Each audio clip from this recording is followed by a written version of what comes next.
The first red flag showed up before I even finished unpacking, a note duct taped to my mailbox. All caps. Faded pink ink. It looked like it came from a glitter pen stolen out of a middle school pencil case. Welcome to the community. Drop your HOA dues at Valerie's house. Third on the left. $400. Cash only. I stared at it, then burst out laughing. Because here's the thing. I had just bought a foreclosed, beat-to-hell farmhouse sitting on 10 acres of wild land, 3 miles outside the nearest subdivision. No se de valks, no trimmed lawns, no perfectly matched mailboxes. Just woods, rusted barbed wire, and silence. I'm Russell Zane, 43, former electrician, and recently lucky enough to snag a bizarrely cheap foreclosure at a county estate auction. I spent nearly everything I had buying it outright. It needed work, lots of it, but it was mine. No mortgage, no neighbors stomping above me, and absolutely, positively, no HOA. At least that's what I thought. The very next day, while I was dragging an ancient lawnmower out of my truck bed, a white Lexus SUV glided up my gravel driveway like it owned every rock on it. The window dropped. There she was, blonde bob, giant sunglasses, clipboard locked in her claws, and a scowl so permanent it could have been carved from stone. "Excuse me," she barked, like I was already guilty of something. "Are you the new owner?" Russell," I said, wiping grease off my hands. "Can I help you?" "I'm Valerie," she announced, like her name should mean something to me. "I'm the president of the Briar Hills HOA, and you're late on your dues." I blinked. Hard. "The what?" She stepped out, spotless white wedges, tiptoeing through dust like it personally offended her. "Your property borders Briar Hills, so under annexation standards, it now falls under our jurisdiction. We've been sending notices since the bank took over." "Annexation?" I raised a brow. "Lady, I live in a 1940s farmhouse half a mile from your subdivision. There's a creek, a field, and probably a cow between me and your cul-de-sac. You don't own this land. This is a legal formality, Mr. Zane," she snapped, scribbling away. "You're part of the HOA now. That means dues, architectural reviews, and code enforcement." I laughed. Cute story, but no. I checked the county records. This land has never belonged to any HOA. She hesitated. "The records haven't been updated since the annexation petition was filed. We're waiting on confirmation." "Great. Come back when you actually have confirmation," I said. "Until then, take your clipboard and harass someone who actually signed up for this circus." Her eye twitched, but she didn't argue. She spun around, climbed into her Lexus, and sped off in a tantrum cloud of dust. I figured that was the end of it. I was very, very wrong. Over the next week, 3 more friendly reminders were nailed to my fence. Then came the fake fines. Unapproved exterior paint, my garage was bare wood. Grass over the limit, it was maybe 6 inches. Unauthorized livestock. The only animal on my land was a stray cat too stubborn to leave.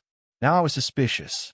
So I marched into the county recorder's office to pull the annexation paperwork Valerie bragged about.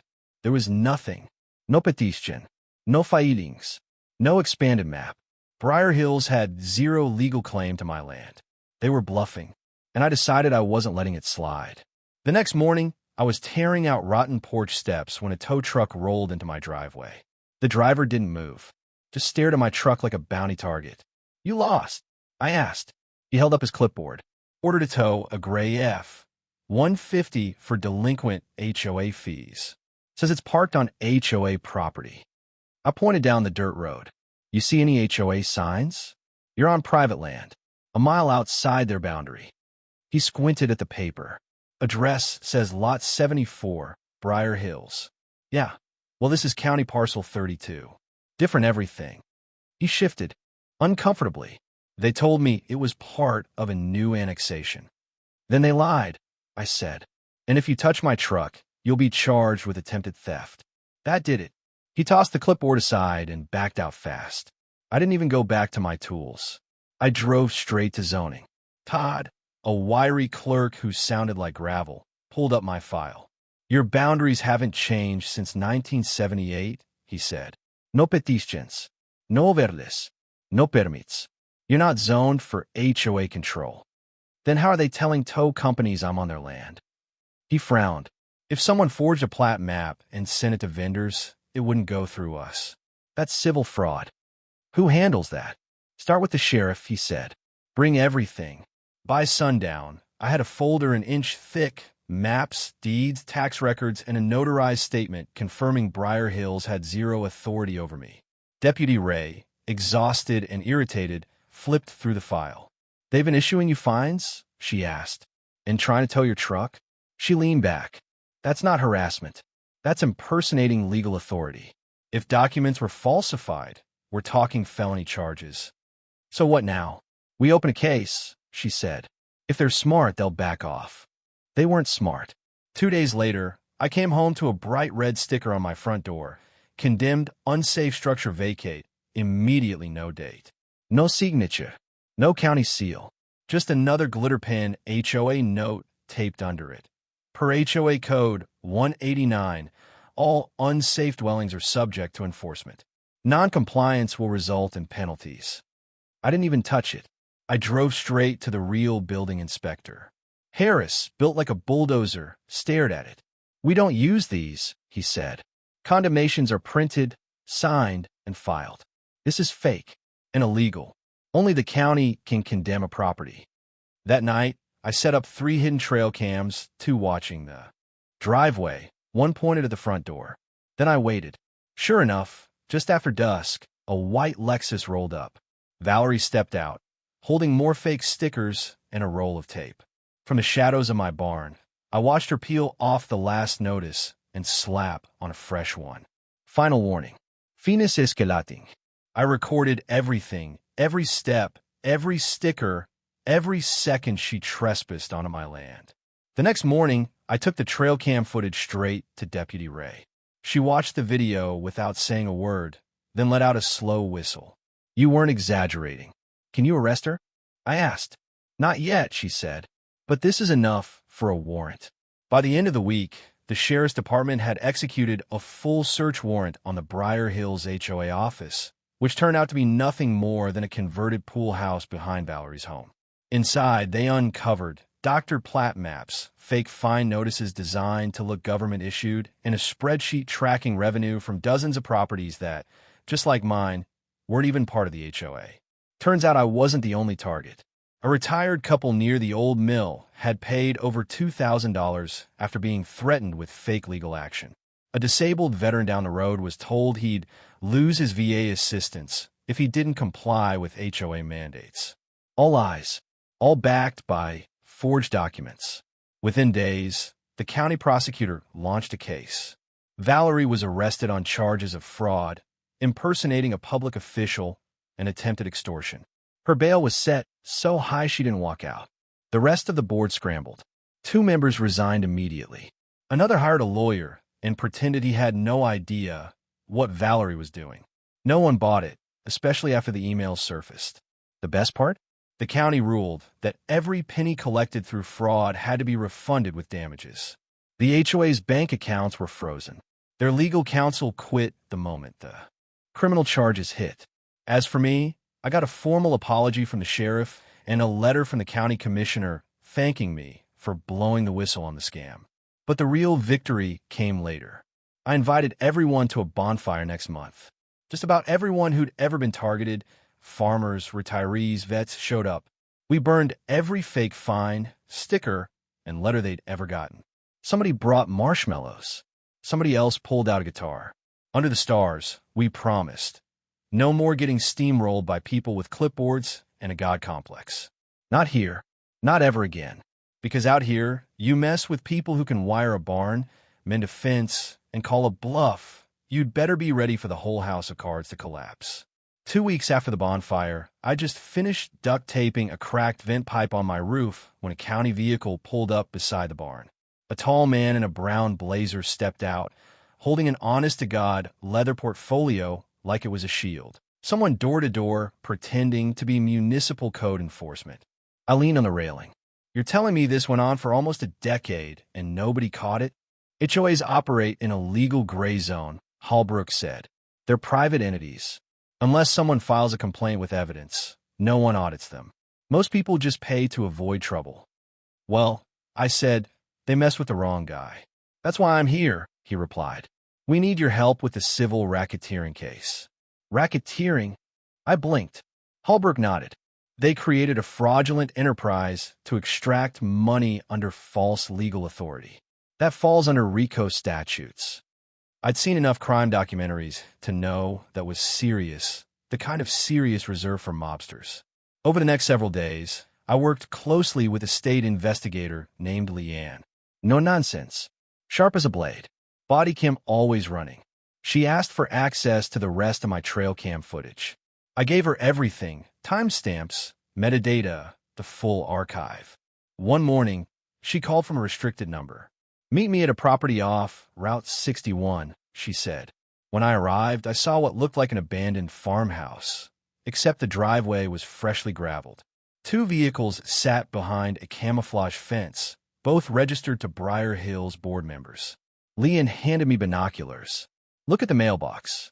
The brass plate read, Briar Hills Enforcement Office, Rural Division. You're kidding, I muttered. They've been running an off-the-books operation, she said. A fake code enforcement branch. No business license. No tax ID. But they've been issuing citations from here for 4 years. So they had a side hustle inside their fake hustle? Worse, she said. They laundered the money through a shell landscaping company. By the time the state issued arrest warrants for 3 more board members, the media had latched onto the story. A news van showed up at my gate. I refused interviews, but they left a card anyway. That night, I got a call from a woman named Trish, a former Briar Hills board member. I didn't know what Valerie was doing, she said, but something always felt wrong. How'd you get my number? I asked. I saw the story, and I know you're the one who exposed all of this. She told me she had kept a backup of the HOA's meeting minutes from the year she served. Why? I asked. Because Valerie deleted the official ones after a vote she didn't like. What vote? Trish hesitated. Whether to disclose the annexation attempt to the community. Valerie said it would complicate revenue projections. We met the next day in a library parking lot. Hands shaking, she gave me a thumb drive. You're doing the right thing, she said. The drive contained audio recordings, internal financial notes, deleted emails, scanned, meeting minutes. One email hit me like a truck. Valerie had contacted a real estate developer, offering to secure access to adjacent properties using fake HOA authority in exchange for a payout once the land was flipped.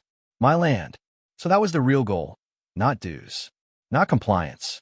Land acquisition by force. I sent everything to Leanne. 2 days later, Valerie's bail was revoked. She was taken back to county jail. The state filed a civil forfeiture claim against the HOA's assets, every last one. Their office, their bank accounts, even their community pool, all seized. Board members' personal accounts frozen.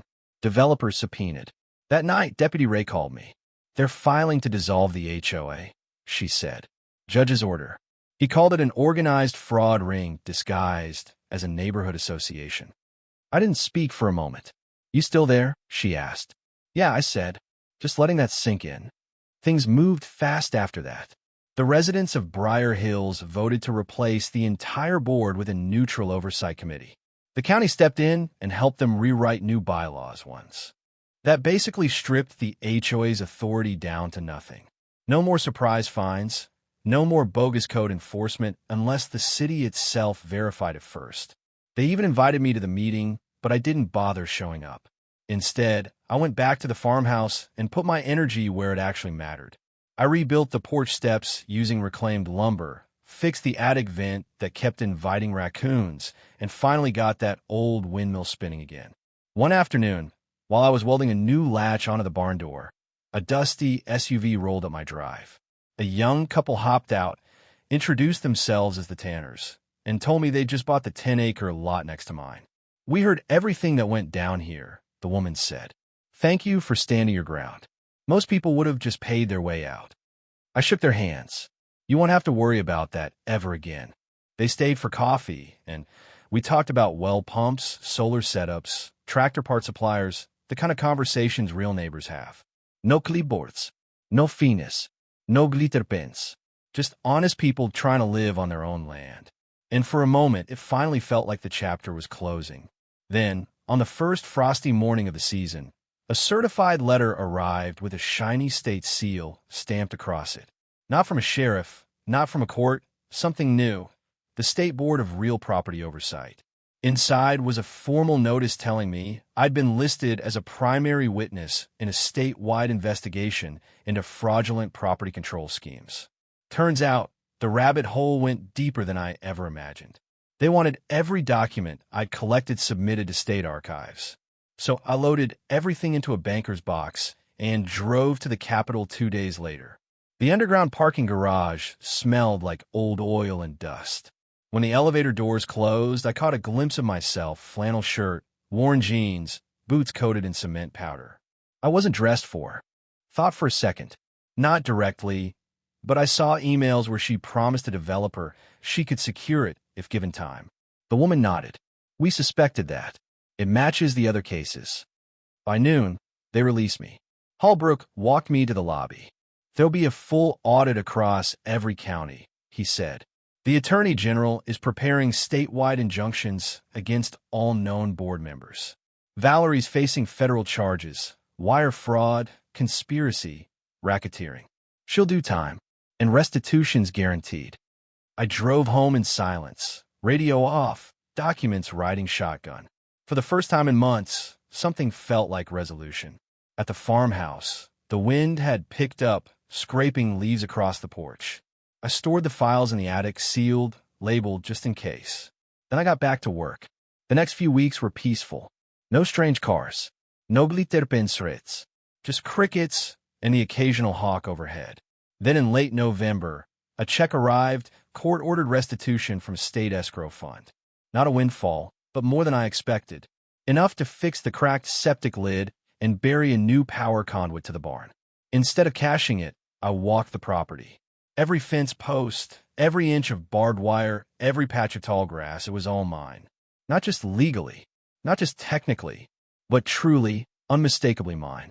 A few days later, my landline rang. It was Leanne. We're closing the case, she said. Final charges are filed. All fraudulent assets seized. Every fake enforcement branch dissolved. The coalition dismantled. Valerie pled out, but she's still looking at 10 years, minimum. I asked, what about the HOAs not involved? They'll be audited, she said. Some cleared, some fixed, but none of them will ever go unchecked again. That chapter is over. That night, I lit a fire in the old stone pit. The Tanners came by with cider. A few other neighbors. Stopped in once they heard the news. We didn't talk about the HOA. We didn't have to. We talked about winter coming, feed prices, whether the diner would stay open for the holidays. Real conversations. Human ones. As the fire burned low and the stars tightened overhead, I looked around at people wrapped in jackets and blankets, all standing on land they owned, not land controlled by a corrupt board. And I realized the rot was gone. No more fake fines. No more forged maps. No more neighbors weaponized for someone else's profit. We built something stronger, not through revenge, but through truth, grit, and refusing to be pushed off our land. And honestly, that was enough. If you enjoyed this story, hit like, drop a comment, and share it with someone who loves real-life neighbor battles. And don't forget to subscribe to Neighbor Wars HQ for more stories just like this.